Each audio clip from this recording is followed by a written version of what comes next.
do today. We're gonna learn and play, sing a song and pray. That's right. God really loves us.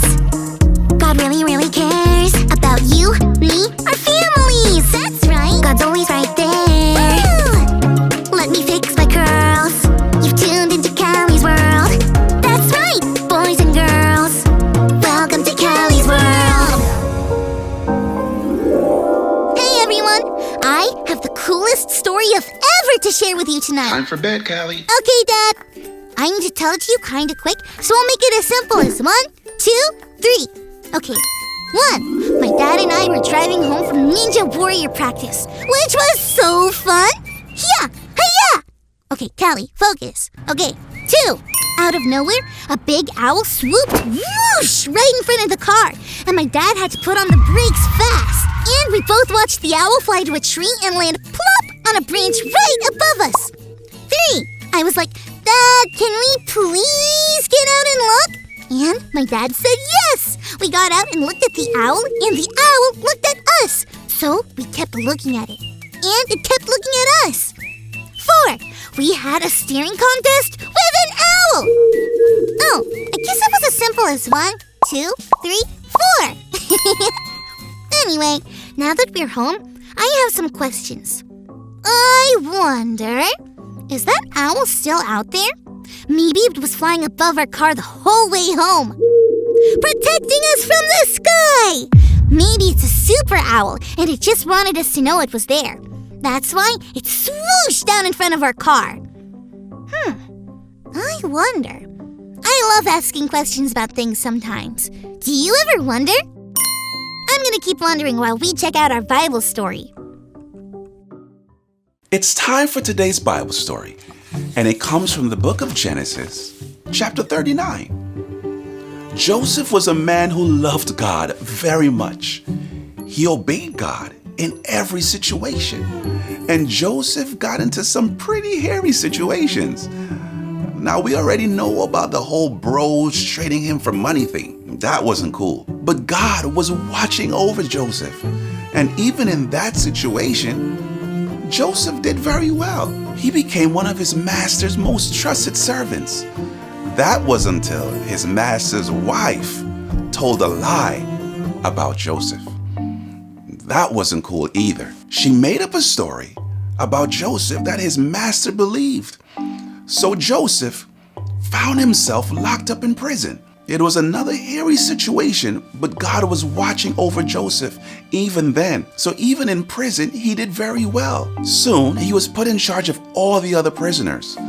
It just so happened that the Pharaoh, basically the king of Egypt, got mad at the royal cupbearer and baker and threw them into prison with, guess who? Yep, you got it, with Joseph. Then one night, they both had dreams they couldn't understand. But God gave Joseph a special gift of knowing what dreams meant. For the cupbearer, his dream meant good things. He dreamt about a vine budding with big, delicious grapes. In his dream, he squeezed the grapes into a cup and served them to Pharaoh. Joseph told him the dream meant he was going to get his job back with the Pharaoh. For the baker, his dream meant bad things. He dreamed about having baskets of delicious bread sitting on top of his head. But birds were coming up and eating the bread. Joseph told him the bad news, death. Everything that Joseph said about the dreams came true. Joseph spent 2 more years in prison, but God was still watching over him. Then Pharaoh had 2 dreams that Pharaoh couldn't understand. Suddenly, the cupbearer remembered Joseph and told Pharaoh about him. Joseph was brought to the Pharaoh, and he told Pharaoh what his dreams meant. Now, Pharaoh's dreams were crazy. In one of them, 7 skinny cows ate 7 fat cows. And in the other dream, 7 small dying bushels of wheat ate 7 large, healthy bushels of wheat.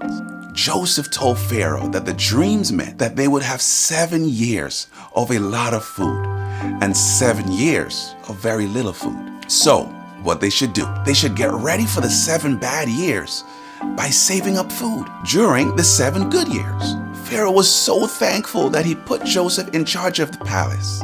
Soon Joseph would be the second most powerful person in Egypt. It was a long journey for Joseph, with a lot of hairy situations. But his story reminds us that no matter what, God watches over us.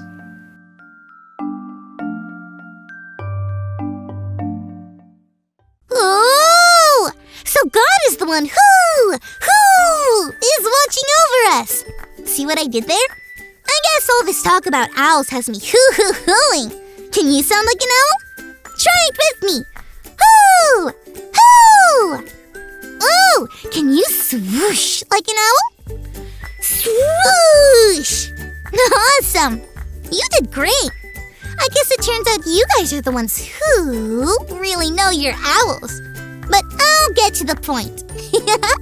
It's super fun to pretend about a super owl who's secretly watching over my dad and me as we drive along. But God is watching over us all the time, and that's not pretend. It makes me feel good to know that God is watching over me. How does it make you feel? Joseph went through some really hard times, but he knew that God was watching over him the whole time. I feel really happy that there's a story like Joseph's in the Bible to remind us that God watches over us. Phew, I'm tired. Gotta go brush my teeth and hit the hay. That's my bed, but I'm not really gonna hit it. I'm just gonna lie on it. Ooh-wee! I'm gonna sleep so good knowing God is watching over me. Thanks for learning and growing with me, friends. Bye!